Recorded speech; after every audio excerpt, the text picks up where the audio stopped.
साथ रहे हैं भाई श्री पंडित श्याम न्यारे दुबे जी।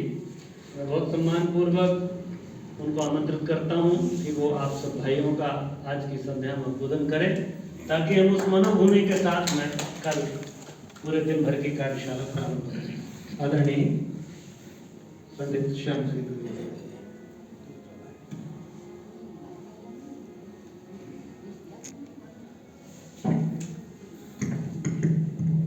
बड़े वेद माता गायत्री की जय।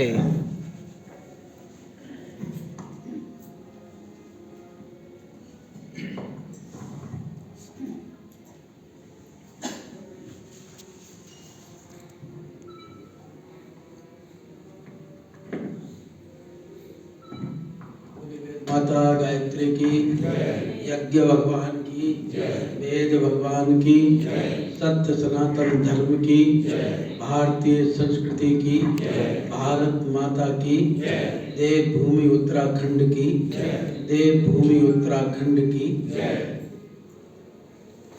ये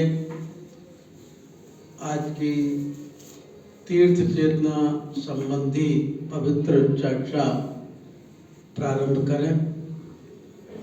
कुछ छोटा मोटा सत्संग प्रारंभ करें और कल जो आप वर्कशॉप करने वाले हैं और उसके माध्यम से, संगोष्ठी के माध्यम से जो चेतना जन जन तक पहुंचाने वाले हैं, उसका उत्साह, उसकी उमंग, उसकी ऊर्जा आपको सतत मिलती रहे, इस भावना के साथ एक स्वर में एक साथ गायत्री महामंत्र बोलने की कृपा करें।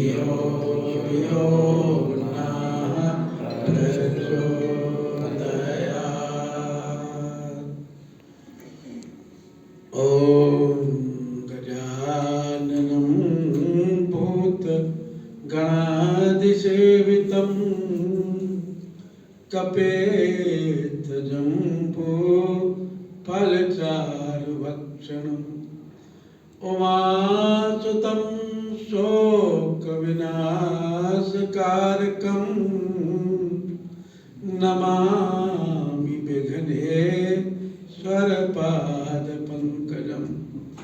ध्यानमूलं गुरुर्मूर्तिं, पूजामूलं गुरुपदं, मंत्रमूलं गुरुर्वाक्यं, मोक्षमूलं गुरुकृपा। नमोस्तु गुरुवे तस्मै गायत्री रूपणे सदा, यस्य वागमृतमहन्ति विषम संसार संगकम्। नमस्ते च ते नमस्ते सदा।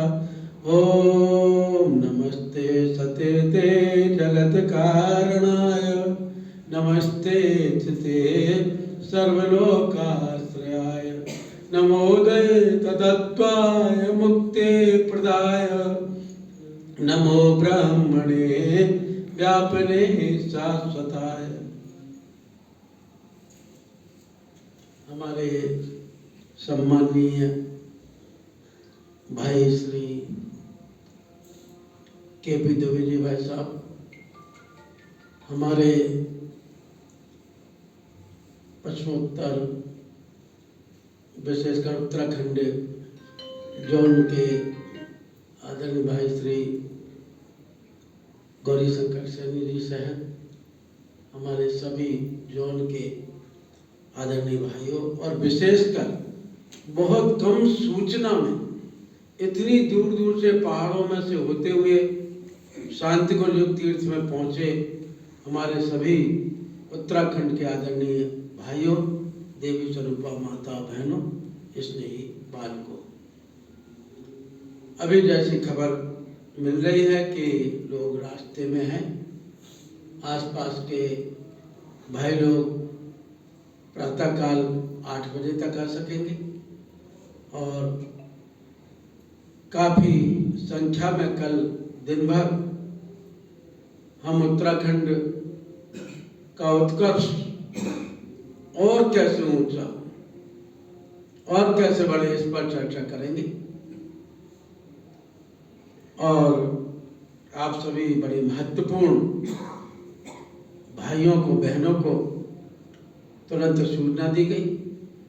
हमारी श्रद्धा दीदी बड़ी चिंतित हैं कि उत्तराखंड में हम जो समस्याएं हो रही हैं बेरोजगारी की, तो स्वावलंबन कैसे बढ़े, नशा व्यसन की, तो फिर संस्कार परंपरा कैसे ऊंची उठे, और उसी के साथ में जो इस समय पलायन चल रहा है, तो पलायन को रोक करके हम अपनी हिंदू संस्कृति, सनातन संस्कृति, मानवीय संस्कृति को कैसे जन जन में प्रतिष्ठित कर सके, इसके लिए आप सब लोगों का आह्वान शांति कुंज योग तीर्थ में किया गया है। तीर्थ किसे कहते हैं? तीर्थ का क्या मतलब है? आप सभी देवभूमि तीर्थ के निवासी और आप जानते होंगे कि तीर्थ किसको कहते हैं। जहां कभी हमारे बाप दादों ने, हमारे पूर्वजों ने, हमारे पिता, ताऊ, चाचा, नाना, दादा, बाबा, हमारे बुजुर्गों ने, हमारे संतों ने, महात्माओं ने, भक्तों ने, विद्वानों ने, हमारे आप्तकाम महापुरुषों ने, हमारे साधु संतों ने जिन स्थानों पर बैठ करके कभी जप किया होगा, तप किया होगा, धर्म किया होगा, कर्म किया होगा, दान किया होगा, पुण्य किया होगा, स्वाध्याय किया होगा, सत्संग किया होगा, किसी जमाने में बैठकर यज्ञ होम किया होगा, किसी जमाने में बैठकर उपासना साधना आराधना की होगी, जहाँ किसी जमाने में बैठकर जिन स्थानों पर हमारे पूर्वजों ने स्वाध्याय सत्संग के साथ में आत्मचिंतन किया होगा, उन स्थानों को तीर्थ कहते हैं। और उत्तराखंड में तो जहां देखो वहां पर प्रकृति की सुरम्यता, प्रकृति की सुषमा फैली हुई है। और वहां पर देवर्षि नारद जैसे भी हिमगिरि गुहा एक अति पावन, वह समीप सुरसरी सुहावन, देखत सर सरी विपिन विभागा, भयउ रमापति पद अनुरागा, और सुमरत हरि श्राप गतिपादी, विमल हृदय मन लाग समाधि।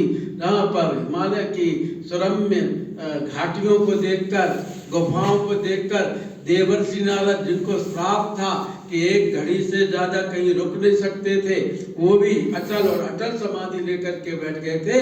ऐसे हमारे उत्तराखंड की पावन भूमि है, ऐसा हमारा देवात्मा हिमालय है, ऐसा हमारा यह सुरम्य क्षेत्र है जिसको देवताओं का विचरण स्थान कहा जाता है। जैसे कृष्ण वृंदावन में रास रचाते हैं, जैसे भगवान शिव को कैलाशवासी, काशीवासी कहा जाता है, जैसे भगवान राम की भूमि अयोध्या है, जैसे भगवान श्री कृष्ण की भूमि मथुरा है, जैसे अलग अलग ऋषि मुनियों ने अलग अलग तप किया हो, वैसे यदि समस्त ऋषि मुनि देवता यदि कहीं पर विचरण करते हैं तो वह विचरण की भूमि उत्तराखंड है।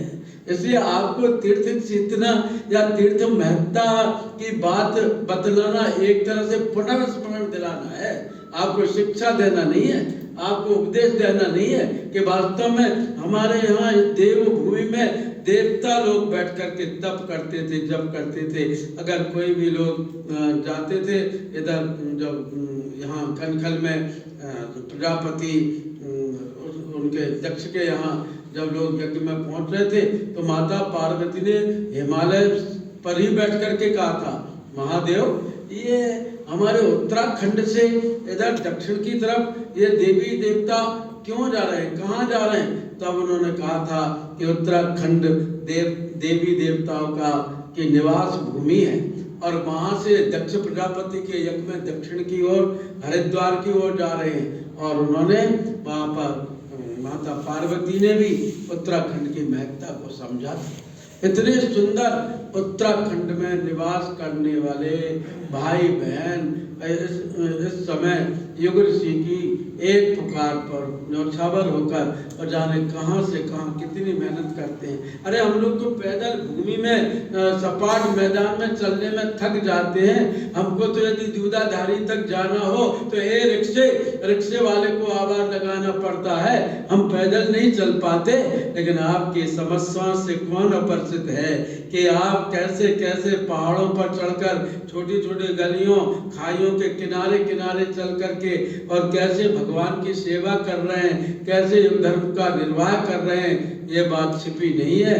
तो आप उत्तराखंड के इस आंगन में जहाँ पर हरिद्वार में वही संदेश सुनने के लिए पधारे। हरिद्वार क्या है?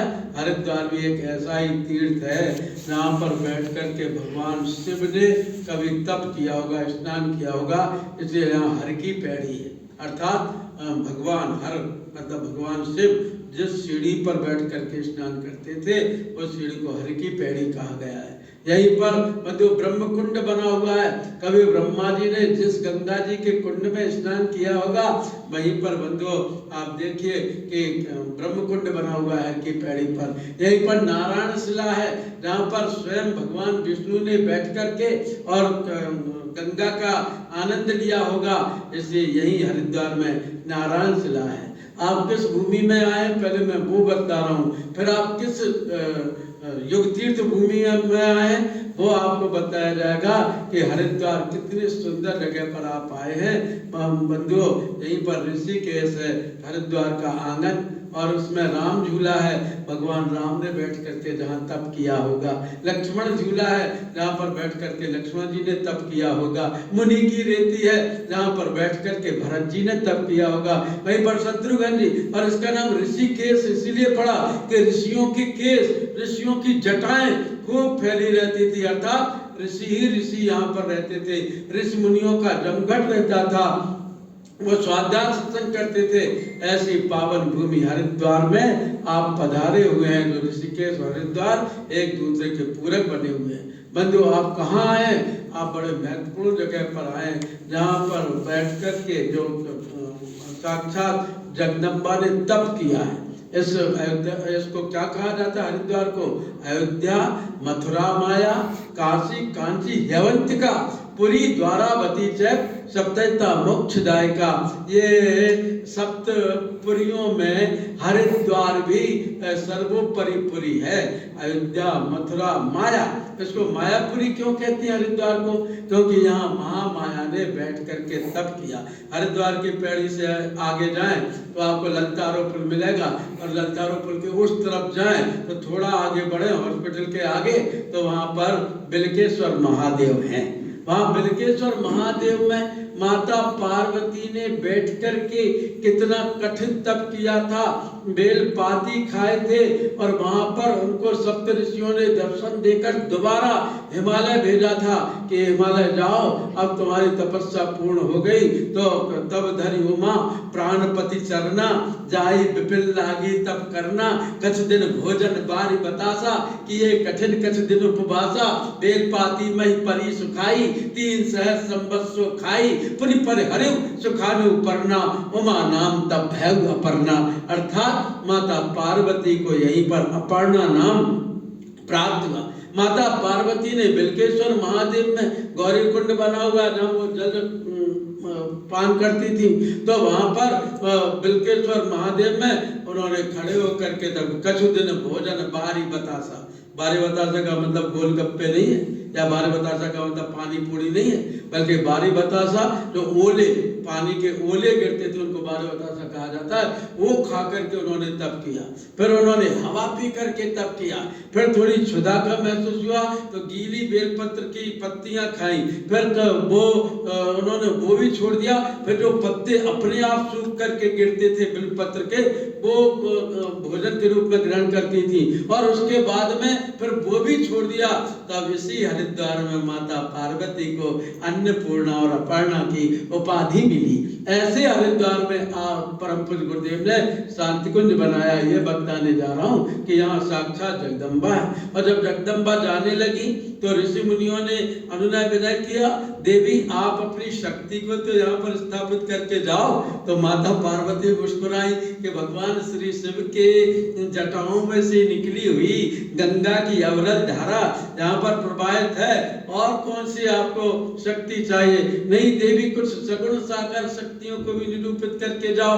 तब जब आप ऋषिकेश से हरिद्वार स्टेशन की तरफ जाएंगे और हर की पैड़ी पर से अगर आप नजर डालेंगे तो दाईं ओर मनसा देवी दिखाई देंगी और बाईं ओर चंडी देवी दिखाई देंगी। ये मनसा देवी, चंडी देवी महामाया के स्वरूप है, इसीलिए इसको माया नगरी कहा जाता है।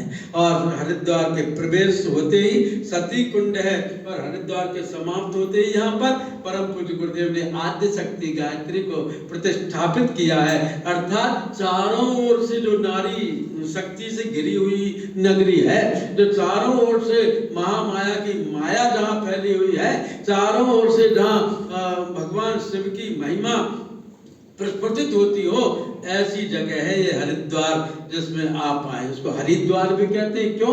क्योंकि बद्रीनाथ जाने का मार्ग भी यही है। हरि कहते हैं विष्णु को, विष्णु भगवान के स्वरूप है बद्रीनाथ। और इसको हरिद्वार भी कहते हैं। क्यों? क्योंकि केदारनाथ जाने का मार्ग भी यही है। हर कहते हैं भगवान शिव को।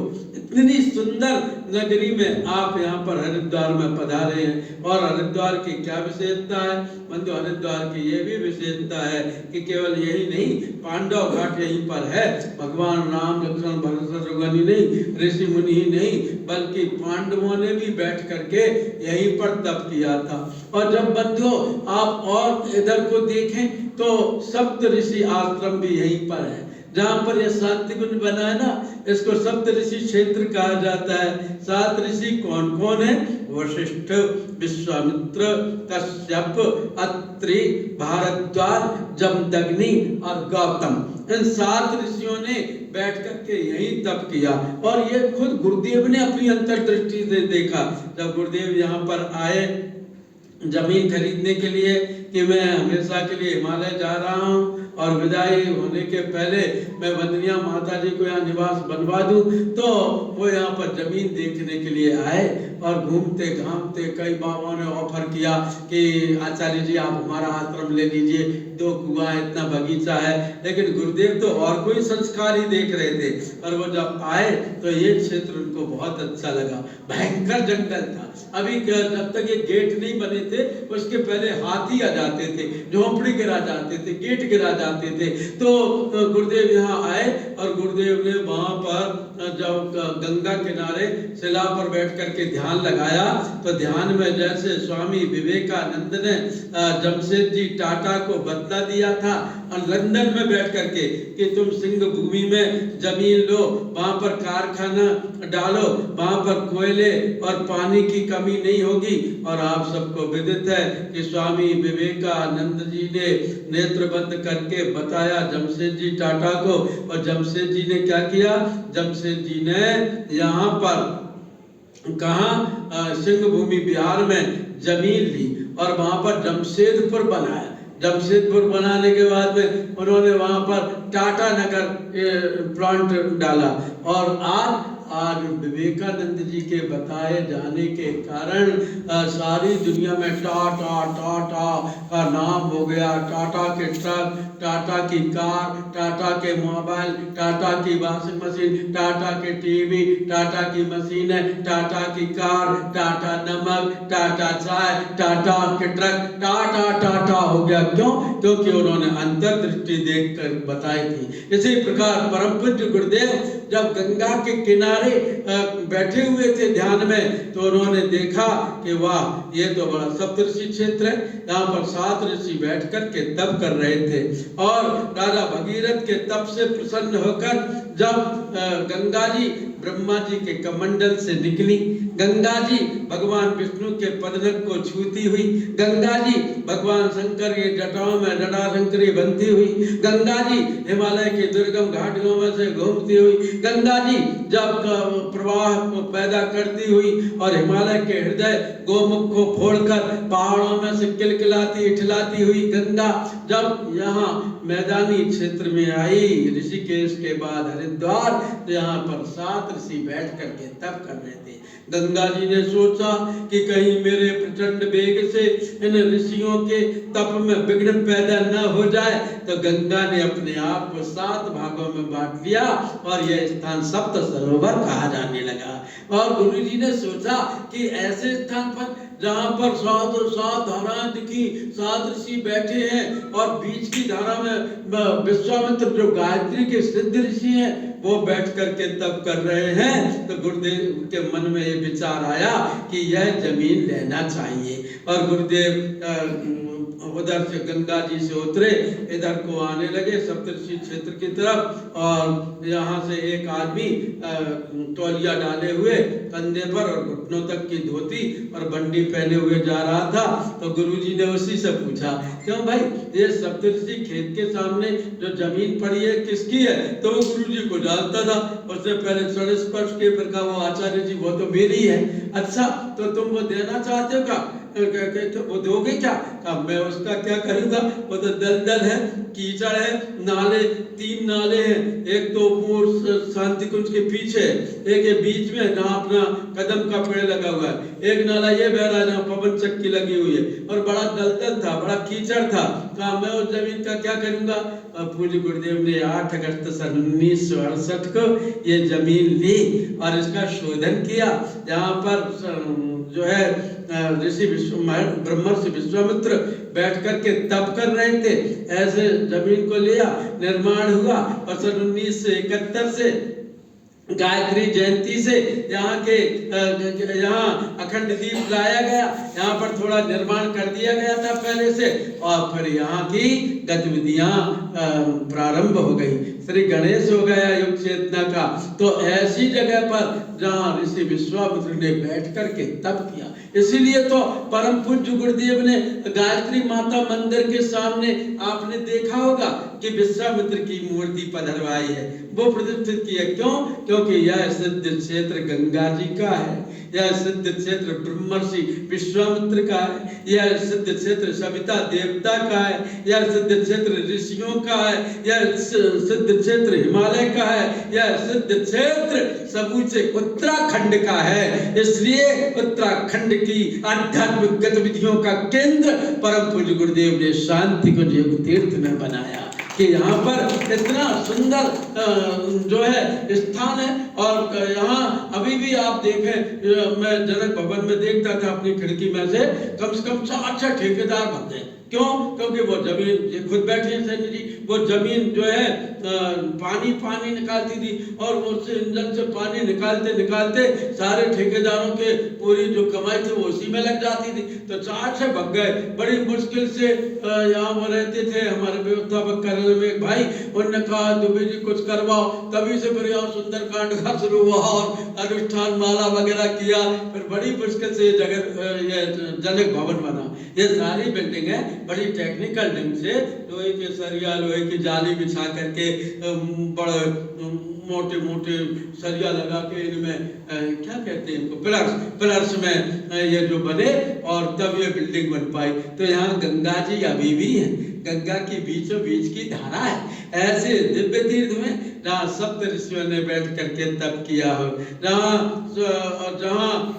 स्वामी विवेकानंद आए हो, जहाँ आदि गुरु शंकराचार्य जी के चरण पड़े हो, जहाँ संत ज्ञानेश्वर आए हो, जहाँ पर जो है यहाँ पर वर्तमान समय के तमाम महापुरुष महात्मा गांधी से लेकर के विनोबा भावे तक आए हो, यहाँ सुभाष चंद्र बोस, भगत सिंह, चंद्रशेखर आजाद आए हो। इस क्षेत्र में स्वामी दयानंद ने पाखंड खंडी पताका फहराई हो। इस क्षेत्र में जहाँ स्वामी हमारे श्रद्धानंद जी ने सबसे पहले गुरुकुल विश्वविद्यालय बनवाया हो, और ऐसी भूमि में जहाँ पर एक से एक बड़े नेता आए, लाल बहादुर शास्त्री जी आए, यहाँ पर गुलजारी लाल नंदा आए, यहाँ पर जो है आपके उत्तराखंड के बड़े बड़े श्रेष्ठ नेताओं की बात कर रहा हूँ। श्रेष्ठ नेता लोग आए, ऐसी जगह पर परम पूज्य गुरुदेव ने शांति कुंज तीर्थ की स्थापना की। और ऐसी ही भूमि में भले ही परम पूज्य गुरुदेव ने जन्म आमल खेड़ा जिला आगरा में लिया हो,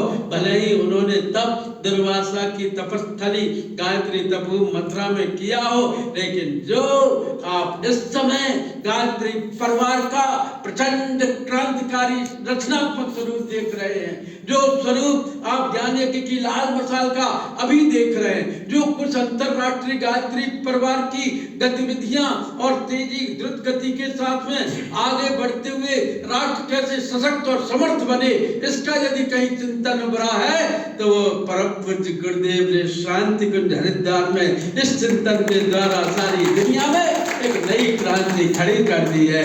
यहाँ पर उन्होंने युग तीर्थ शांति कुंज बनाया। ऐसे दिव्य स्थान पर शांति कुंज युग तीर्थ में आप पधारे हैं। शांति कुंज युग तीर्थ क्यों है? युग तीर्थ किसे कहते हैं? ये तो मैंने आपकी सेवा में बताया कि तीर्थ वो है जहाँ पर बहुत सारे पुण्य कार्य हुए हों, जब तप हुए हों, यज्ञ होम हुए हों, कथा वार्ता हुई हो, स्वाध्याय सत्संग हुआ हो, जहाँ पर जो है दान पुण्य हुआ हो, जहाँ पर स्वाध्याय सत्संग हुआ हो, आत्मचिंतन ईश चिंतन हुआ हो, जहाँ पर नियमित पूजा पाठ हुआ हो, वो तीर्थ होते हैं। लेकिन युग तीर्थ किसे कहते हैं? जो प्राचीन काल में होता था वो इस समय जहाँ पर हो रहा हो उसको युग तीर्थ कहते हैं। हम तो हरिद्वार के तमाम आश्रमों में हमारे ये सभी भाई और हम सब घूमे हैं, तमाम जगह गए हैं। एक बस लकीर पीटने जैसी दिनचर्या चलती है, समय पर चाय मिल जाती है साधु महात्मा को, समय पर अन्न क्षेत्र में भोजन मिल जाता है, समय पर कंबल बट जाते हैं, समय पर छतरी छाते बट जाते हैं, समय पर भोजन भंडारे हो जाते हैं। वर्ष भर में किसी आश्रम में एक आध वार्षिक सम्मेलन के रूप में राम कथा या भागवत कथा या शिव पुराण की कथा या देवी भागवत की कथा, एक आध कोई विष्णु यज्ञ या चंडी यज्ञ हो जाता है। बस इतने में आश्रमों की दिनचर्या पूर्ण हो जाती है। लेकिन आप कभी भी शांति कुंज हरिद्वार आए, आप कभी भी शांति कुंज युग तीर्थ आए तो यहाँ पर वही दिनचर्या चलती है जो दिनचर्या हमारे ऋषियों ने बनाई थी। ऋषियों ने क्या बनाई थी? ब्रह्म मुहूर्त में सो कर के उठो। और कभी कभी हम लोगों को रात्रि में देर से टोली से आते हैं या ट्रेन से आए और कभी कभी उजाला हो जाता है नहाने में, तो हमको शर्म लगने लगती है कि आज उजाला हो गया तब हम नहा रहे हैं, तब हम उठ रहे हैं। ना ना ना, यहाँ पर घंटी लगती है 4 बजे और ब्रह्म मुहूर्त में सब जागृत हो जाते हैं। और ब्रह्म मुहूर्त में जागृत होते ही क्या करते हैं? बस बैठ करके आत्मचिंतन शुरू हो जाता है। गायत्री मंत्र की आवाजें आने लगती हैं। पर शक्ति हमें दो दया निधे, कर्तव्य मार्ग पर डट जावे, पर सेवा पर उपकार में हम निज जीवन सफल बना जावे। यह प्रार्थना या आवाहन परम पिता परमात्मा से करते हैं और यहाँ से हमारी दिनचर्या शुरू होती है। सुबह उठते से ही ये नहीं होता। एक बच्चे से मैंने पूछा कि क्यों बबलू तुम्हारे पापा सो करके उठ गए क्या? तो वो बोला अभी सो करके नहीं उठे। तुम्हें कैसे पता?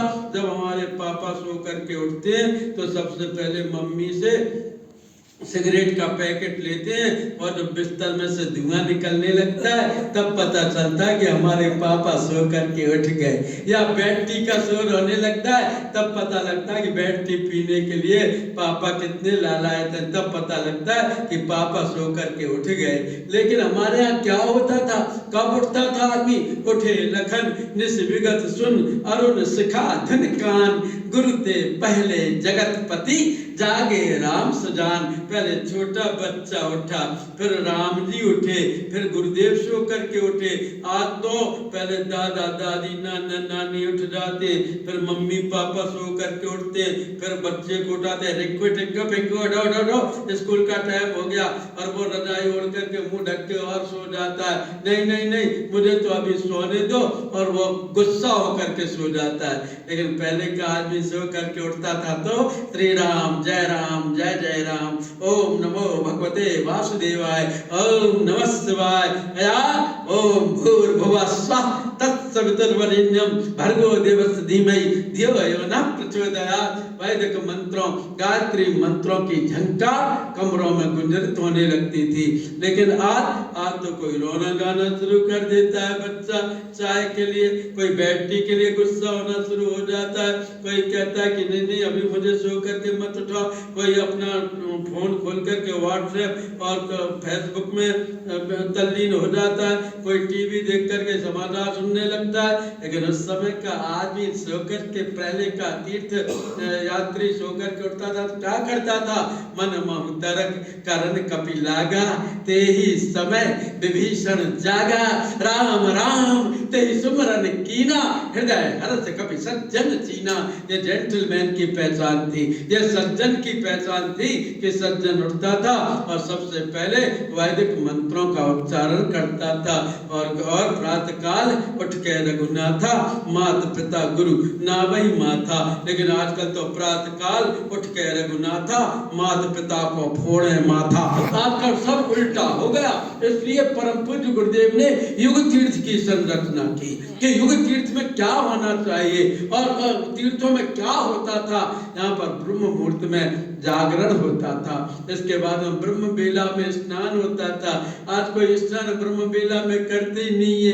अब पहाड़ों पे तो खैर माफी है, क्षमा है, क्योंकि वहां पर तो 10-11 बजे तक तो ठंडी बनी रहती है, कोहरा ही बना रहता है, वो सी गिरती रहती है, ठंडी हवा चलती रहती है, बड़ा ठंडा वातावरण होता है। मैदान के लोग यदि मई जून में भी बद्रीनाथ जाते हैं तो गर्म कपड़े लेकर के, कंबल लेकर के जाते हैं। इसलिए मैं पहाड़ों की तो बात नहीं कर रहा हूँ, लेकिन फिर भी आदमी ब्रह्म मुहूर्त में सो करके उठता था, ब्रह्म बेला में स्नान करता था। 3 बजे से 4 बजे तक जो स्नान कर ले वो ऋषि स्नान, 4 बजे से 5 बजे तक स्नान कर ले वो देव स्नान, 5 बजे से 6 बजे तक स्नान कर ले वो जो है अपना मनुष्य स्नान, मानव स्नान, और जो 7 से 8 बजे स्नान करे वो जो है पशु स्नान, और 8 से 9 स्नान करे वो कौआ स्नान कहा जाता था। लेकिन आजकल तो अब मैदानों में जाकर के देखो क्या हालत है, बड़े बड़े बाथरूम होते हैं, बड़े बड़े बाथ टब रहते हैं और बढ़िया फेशियल चला लेते हैं, कुनकुना पानी फंसू कर पैदा करके, और जैसे भैंस तलैया में लोड़ी रहती है वैसे लेटे रहते हैं, नहाते रहते हैं धीरे धीरे। नहीं नहीं नहीं, अपने यहाँ तो परम पूज्य गुरुदेव ने कहा चलो पहले तो सब लोगों को, हम लोगों को ठंडे पानी से नहाना पड़ता था, लेकिन आजकल तो अब फिजिकली दृष्टि से कोई ठंडे पानी से नहा ही नहीं पाता। चाहे हम हो, चाहे पहाड़ के लोग हों, चाहे बाहर के लोग हों, सबको गर्म पानी चाहिए तो गर्म पानी की व्यवस्था कर दी गई। सबको पंखा चाहिए, गर्मी में पंखा की व्यवस्था कर दी गई। हाँ, आश्रम है, ये धर्मशाला तो है नहीं है, इसलिए यहाँ पर कूलर और जो है इसका जो एसी, इसकी तो व्यवस्था नहीं है। पंखों की और थोड़ा सा गर्म पानी मिल जाए, इनकी व्यवस्था है तो आप नहा लीजिए। नहा करके और फिर जो है क्या होता है, यहाँ पर जो तीर्थों में होता था ब्रह्म निरूपण धर्म विधि वर्ण ही तत्व विभाग, कहीं भगत भगवंत के संजत ज्ञान विराग। कितनी बढ़िया तीर्थों में वातावरण रहता था। भरद्वाज मुनि बसई प्रयागा, जिन्हें राम पर अति अनुरागा, तापस समदम दया निधाना, परमारथ पथ परम सुजाना, याज्ञवल्क्य मुनि परम विवेकी, भरद्वाज राखे पद टेकी। और इन ऋषियों में क्या होता था? ब्रह्म निरूपण, भगवान का चिंतन, भगवान की चर्चा, ब्रह्म निरूपण, धर्म विधि, धर्म के तौर तरीके, वर्ण ही तत्व विभाग, भौतिक समस्याओं का समाधान, कहीं भगत भगवंत के और भगवान की और भक्ति की कथाएं क्यों होती थी? दान पुण्य लूटने के लिए नहीं, पैसा उगाने के लिए नहीं, दान दक्षिणा चढ़वाने के लिए नहीं, बल्कि संजत ज्ञान विराग, ज्ञान और वैराग्य के साथ भक्त और भगवान की पावन चर्चाएं होती थी। और अगर आप शांति को योग तीर्थ में देखें तो सुबह स्नान के बाद ध्यान शुरू हो जाता है। परम पूज्य गुरुदेव के दिव्य वाणी, वंदनीय माता जी के दिव्य वाणी हमारे कानों में पड़ने लगती है। ध्यान के बाद में फिर जैसे ध्यान पूर्ण होता है वैसे ही गायत्री मंत्र और वैदिक मंत्र और पौराणिक मंत्रों की झंकार कानों में पड़ने लगती है और यज्ञ शुरू हो जाता है। यज्ञ के साथ क्या होता था तीर्थों में, तब शिष्य लोग गुरुजनों को प्रणाम करते थे। तो यहाँ पर आप अखंड दीप के लिए और गायत्री माता के प्रणाम के लिए, शंकर जी के मंदिर में शंकर जी के प्रणाम के लिए, समाधि में प्रखर प्रज्ञा सदा के प्रणाम के लिए, और आपस में एक दूसरे दिख जाए तो एक दूसरे के प्रणाम के लिए प्रक्रिया शुरू हो जाती है। कितना सुंदर आप युग तीर्थ का भावना तो देखो कि जो पहले होता था, जो तुम वैसे कहीं वैसा युग तीर्थ में वातावरण परम पूज्य गुरुदेव ने बनाया है। योगा अलग चल रहा है, प्राणायाम अलग चल रहा है, और जो व्यायाम अलग चल रहा है, प्रज्ञा योग अलग हो रहा है, और आप जो है संस्कारों की परंपरा संस्कार अलग हो रहे हैं। 6 बजे से श्राद्ध तर्पण से लेकर के और यज्ञोपवीत दीक्षा से लेकर के और आपके नामकरण विद्यारंभ मंडन पुंसवन संस्कार से लेकर के, और आपके अगर कोई परिव्राजक और वानप्रस्थी है तो उसके भी संस्कार होते हैं। 16 संस्कारों की विधि व्यवस्था फ्री यहाँ पर है, निःशुल्क यहाँ पर है। बिल्कुल जो व्यवस्था हम आपको बता रहे हैं कि शांति कुंज में कितना क्या दिव्य वातावरण कर परम पूज्य गुरुदेव ने प्रतिष्ठापित किया है। और उसके बाद स्वाध्याय और सत्संग होना भी जरूरी है। तो यहाँ 8:30 बजते ही जैसे ही आप अपना उधर का भजन कर लेते हैं, थोड़ा बहुत चाय नाश्ता कर लेते हैं, उसके बाद में आपको 1-1.5-2 घंटे बैठना है। तो आप प्रवचन हॉल में वहाँ पर अलग, यहाँ 1 महीनों वालों का अलग, नीचे आप जैसे अचानक आए हुए हमारे भाइयों का अलग, और ऊपर अलग कार्यकर्ताओं का प्रशिक्षण अलग। ये क्या है? ये सब स्वाध्याय सत्संग है। स्वाध्याय चलने लगता है, सत्संग चलने लगता है, तब आपका संस्कार होने लगता है। सुंदर दिव्य वातावरण, समय पर हर कार्य होता है। समय पर 10 बजे भोजन करो, समय पर 10 से 11 के बीच में भोजन कर लीजिए, समय पर आप थोड़ा विश्राम कर लीजिए। फिर हमारे दोपहर की साधना 1:45 बजे से 1:30 बजे से 1:45 बजे तक ज्योति अवधारणा शुरू हो जाती है। फिर दोपहर का सत्संग स्वाध्याय फिर गोष्ठी के रूप में शुरू हो जाता है। फिर आप भोजन कीजिए, फिर शाम को फिर हमारी साधना शुरू हो जाती है नाद योग की, और फिर जो है हमारा फिर मंचों पर स्वाध्याय सत्संग प्रारंभ हो जाता है। जब करने वाले जब करते रहते हैं। जब करने के लिए देवात्मा हिमालय पूज्य गुरुदेव ने बनवा दिया है। जब करने के लिए यहाँ पर समाधि स्थल बना हुआ है। जब करने के लिए गायत्री मंदिर और गायत्री मंदिर के सामने वशिष्ठ कक्ष बना हुआ है। जब करने के लिए कश्यप भवन बना हुआ है। जब करने के लिए अपने अपने कमरे बने हुए हैं। जब और तब, जब और तब, जब और तब निरंतर होता। जब क्या है?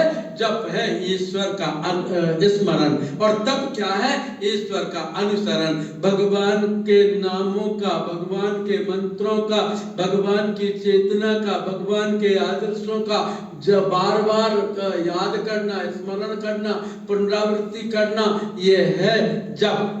और जप मंत्र के द्वारा होता है। और तब उनके बनाए हुए समय पर सो करके उठना, समय पर भोजन करना, समय पर सत्संग में जाना, समय पर संस्कारों में जाना, समय पर विश्राम करना, समय पर सो जाना, ये क्या? ये तप। जप और तप से मनुष्य जीवन आध्यात्मिक मार्ग पर चल सकता है।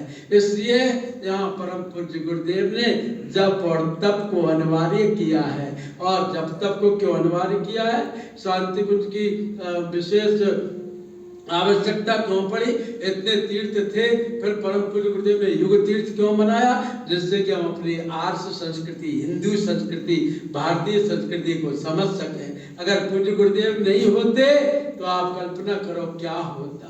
आज ही वैसे ज्यादा लोग कह रहे हैं मैं यही बता करके कि गुरुदेव ने होता क्या होता, तो क्यों गुरुदेव ने शांति कुंज बनाया, क्यों गुरुदेव ने ये सारा का सारा इतना सरंजाम इकट्ठा किया, क्यों लाखों करोड़ों व्यक्तियों को गायत्री चेतना से जोड़ा, क्यों परम पूज्य गुरुदेव ने यज्ञ को अनिवार्य किया, क्यों परम पूज्य गुरुदेव ने संस्कार के परंपरा को संबंधित बनाया। क्योंकि आज जहाँ पर भी जाते हैं, जिस गांव में भी जाते हैं, जिन भाई बहनों से भी बातचीत करते हैं, चाहे पहाड़ पर जाए, चाहे गुफाओं में जाए, चाहे मैदान में आए, हर आदमी चाहे ऑफिसर हो, चाहे चपरासी हो, चाहे सेठ हो, चाहे मजदूर हो, चाहे किसान हो, चाहे कर्मचारी हो, चाहे ग्रामीण हो, चाहे नगरीय हो, चाहे मैदानी हो या पहाड़ी हो, चाहे छोटा हो बड़ा हो, हर आदमी एक ही बात कहता है कि जमाना बहुत बिगड़ गया।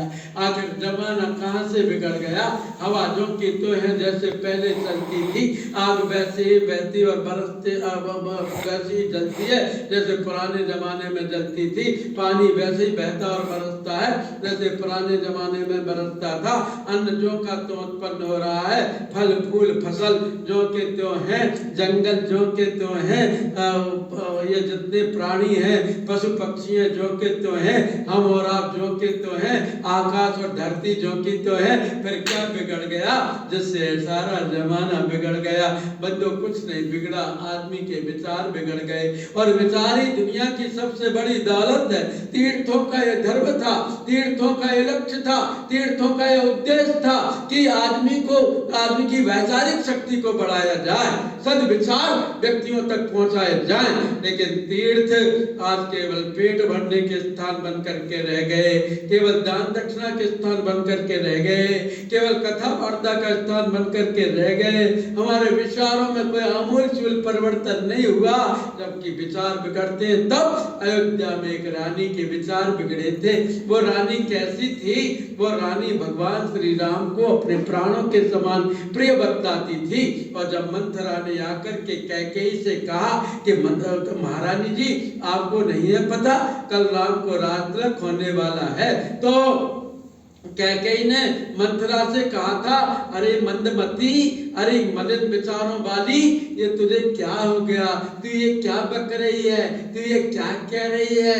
हाँ राम को कल रात तिलक होने वाला है। तो कैकेयी ने कहा था मंथरा इससे बड़ी खुशखबरी और कोई नहीं, इससे बड़ा शुभ समाचार और कोई नहीं, क्योंकि प्राण समान राम प्रिय मोरे, तिनकर तिलक शोभ कस तोरे, मोह पर करही प्रतीति बिसेखी, मैं कर प्रीति परीक्षा देखी, राम तिलक जो साचु काली, तो ये देव मन भावत आली। राम तो मुझे प्राणों के समान प्रिय है, वो सच्चा सम्मान देते हैं, वो सच्चा प्रेम देते हैं। और यदि वास्तव में कल राम को रात तिलक होने वाला है तो मैं तुझे मनभावती इनाम दे दूंगी। मैं अपने गले का 9 लखा हार तेरे गले में डाल दूंगी, तुझे सोने से मड़वा दूंगी, तुझे चांदी से जड़वा दूंगी, तुझे मोतियों से भरवा दूंगी, तुझे मिठाई के कुंड में बिठा दूंगी, तुझे मन भावती इनाम दूंगी। इतने सुंदर वचन कहने वाली कैकेयी के मन मस्तिष्क में जब पुत्र का मोह, राज्य का लोभ हावी हुआ, तो वही कैकेयी जो राम जी को प्राणों के समान प्रिय बता रही थी, 2 घंटे बाद वो भवन में महाराजा दशरथ से क्या कहने लगी थी? आप सब पढ़े लिखे लोग बैठे हैं, आप सब जानते हैं। वह कैकेयी कहने लगी कि सुनो प्राण प्रिय भावत जी का, देव प्रथमबर भरतई टीका, मांगम दूसर बरकर जोरी, परबनाथ मनोरथ मोरी, तापस बेस विशेष उदासी, 14 बरस राम बनवासी। महारानी जी महारानी कहने लगी कि महाराज 14 वर्षों के लिए राम को बाबा जी का वेश बना करके जाना चाहिए। खबरदार यदि वो कोई सूटकेस ले गए, खबरदार यदि मनी बैग ले गए, खबरदार यदि वो कोई झोला ले गए, इसलिए तापस वेश विशेष उदासी, कपड़े पहन करके केवल कुर्ता पहन करके भी ना जाए, बलकल लपेट करके जाए। इतना उसने मांगा कि इनको प्राण समान राम प्रेम मोरे कहने वाली कैकेयी। और परिणाम क्या हुआ? परम पूज्य गुरुदेव ने इस भीषण स्थिति पर दृष्टि डाली। परिणाम क्या हुआ? अयोध्या अनाथ हो गई। एक रानी के विचार बिगड़े, एक महारानी के विचारों में विकृति आई, एक लेडी संकीर्ण स्वार्थपरता में फंस गई, एक क्वीन ने सारे के सारे राज्य को तहस नहस कर दिया। महाराजा दशरथ असमय में स्वर्गवासी हो गए। भगवान श्री राम, भैया लक्ष्मण, माँ जानकी 14 वर्षों के लिए जंगल जंगल में बढ़ गए और भरत जी घर छोड़ करके अयोध्या से बाहर रहने लगे। शत्रुघ्न जी का 14 वर्षों तक उसमें रामचरितमानस में कहीं नाम नहीं आया कि वो क्या करते रहे। अयोध्या वासियों की नींद और भूख चली गई और सारी अयोध्या में हाहाकार मच गया। जब राम जी रावण को मार करके लंका से अयोध्या लौट करके आए और उन्होंने एक बूढ़े अयोध्या वासी से पूछा, भैया ये मेरी अगवानी के लिए सब बूढ़े आए हैं, बुजुर्ग आए हैं, युवा आए हैं 30 साल से ऊपर तक के, और तो प्रौढ़ आए हैं, लेकिन बच्चों को क्या आप कमरों में छोड़ करके आए हैं? मेरे स्वागत में छोटे गोद के बच्चे और 14-15 वर्ष के बच्चे, युवा वो किशोर और कुमार बच्चे दिखाई नहीं दे रहे? तो रोते रोते अयोध्या वासी ने कहा, राम जब से आप अयोध्या छोड़ करके गए तब से किसी के घर में बच्चे ही पैदा नहीं हुआ। जब से आप छोड़ करके गए तब से किसी के घर में विवाह शादी ही नहीं हुए। तब से आप अयोध्या छोड़ करके गए तब से कोई मंगल गीत ही नहीं गाए गए। इतना बड़ा अनर्थ हो गया। और एक महाअनर्थ तो ये हुआ कि कैकेयी जिद करके बैठ गई। महाराज कान खोल करके सुन लो, होत प्रात मुनिवेश धर, जो न राम बन जाई, मोर मरन लाहौर अयत द्रप समझौ मन माई। महाराज यदि प्रातः काल होते होते राम बन को नहीं गए तो मैं आत्महत्या कर लूंगी, तुम्हारी बदनामी हो जाएगी। अब आत्महत्या जैसा जघन्य पाप कैकेयी कहने लगी कि मैं महल के छत से कूद पड़ूंगी, मैं सरयू में डुबकी लगा लूंगी, मैं आग लगा लूंगी, मैं जहर खा लूंगी, मैं मर जाऊंगी। और प्रातः काल होते होते राम वन को जाना चाहिए। बंधुओं, आज एक सबसे बड़ी समस्या हम आपके सामने यह है कि आत्महत्याओं का दौर चल रहा है। हत्याओं का तो दौर चल ही रहा है, और हत्या और आत्महत्या करना दुनिया का सबसे बड़ा जघन्य पाप है। अरे शरीर में रह करके तो हम इंजेक्शन लगवा सकते हैं, शरीर में रह करके तो हम टेबलेट खा सकते हैं, शरीर में रह करके तो हम कैप्सूल खा सकते हैं, शरीर में रह करके तो हम सिलाइन चढ़वा सकते हैं, शरीर में रह करके तो हम ग्लूकोज चढ़वा सकते हैं, लेकिन आत्महत्या को तो रौरव नरक मिलता है। पीप के कुंडों में पड़ा रहता है, उसको भूत पलित प्रेत पिशाच डांकनी शाकनी चुड़ैलनी की योनि मिलती है। इसलिए कभी आत्महत्या का विचार भी किसी को नहीं करना चाहिए। ये समस्याएं आज देश के अंदर बढ़ती हुई चली जा रही हैं। वेद मूर्ति तपोनिष्ठ परम पूज्य गुरुदेव पंडित श्री राम शर्मा आचार्य जी महाराज ने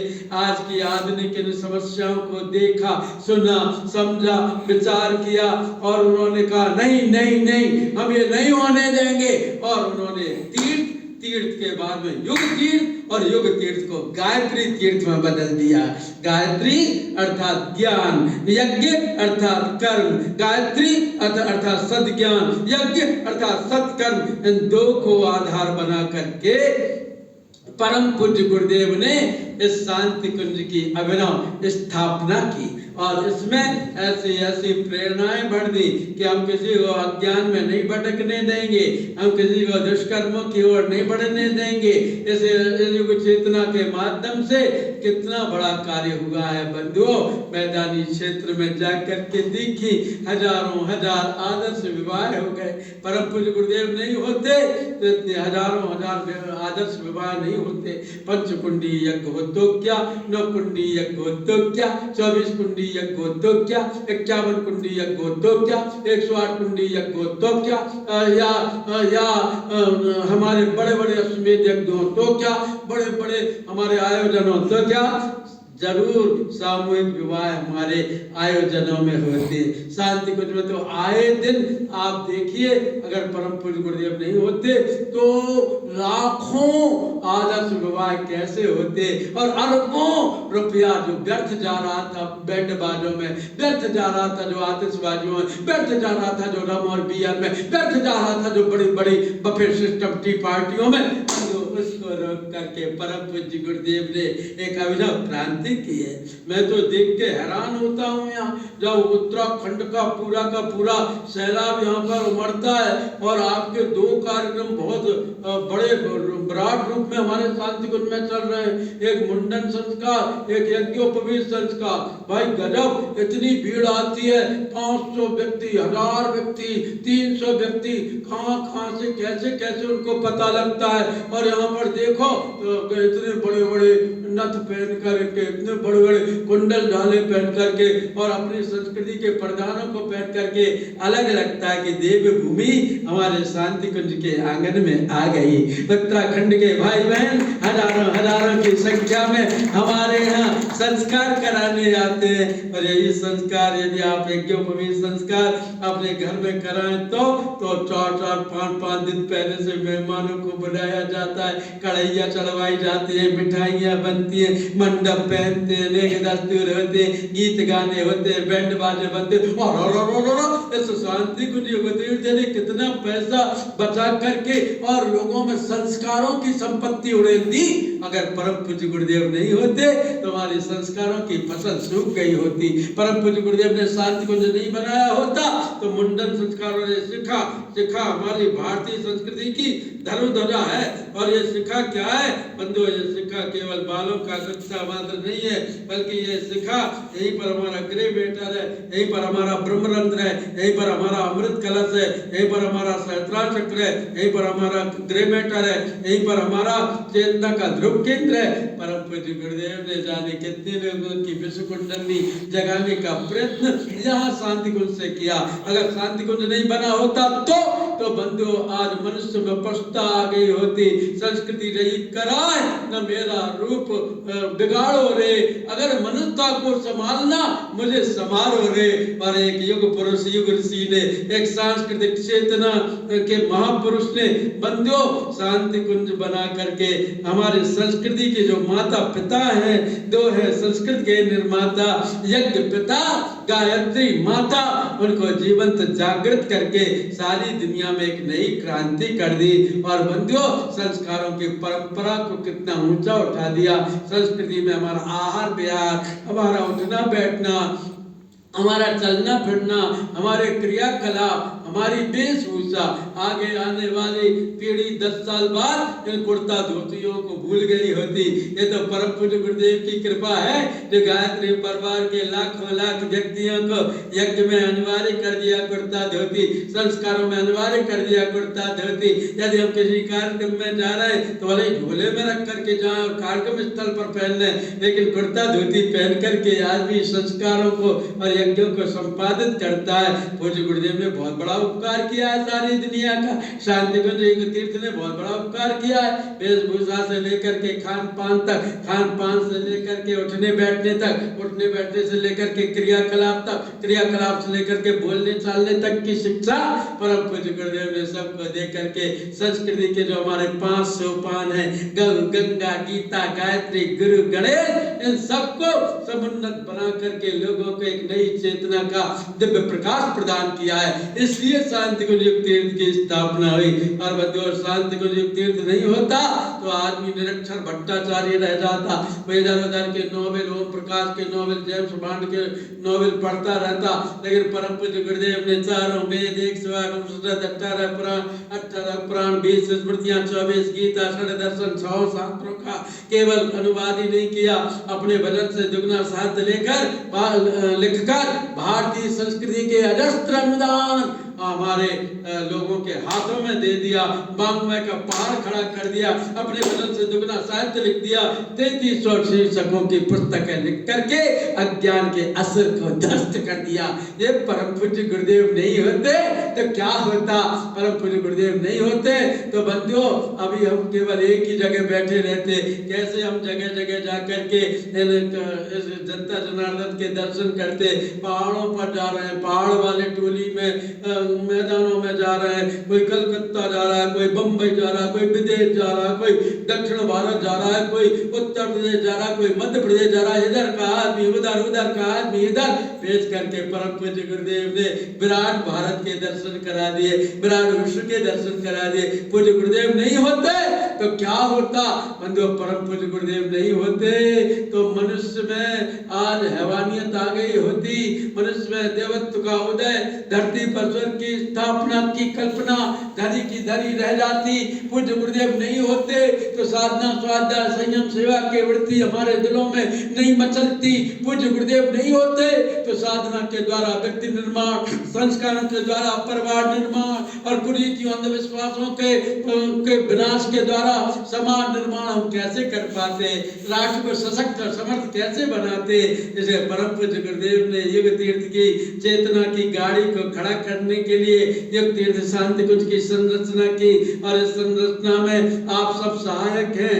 आप सब उत्तराखंड के हमारे प्यारे प्यारे मेहनती आदमी भाइयों को युग मनीषा ने बड़ी आशा भरी दृष्टि से देखा है। आप कुछ कर सकते हैं। क्यों कर सकते हैं आप कुछ?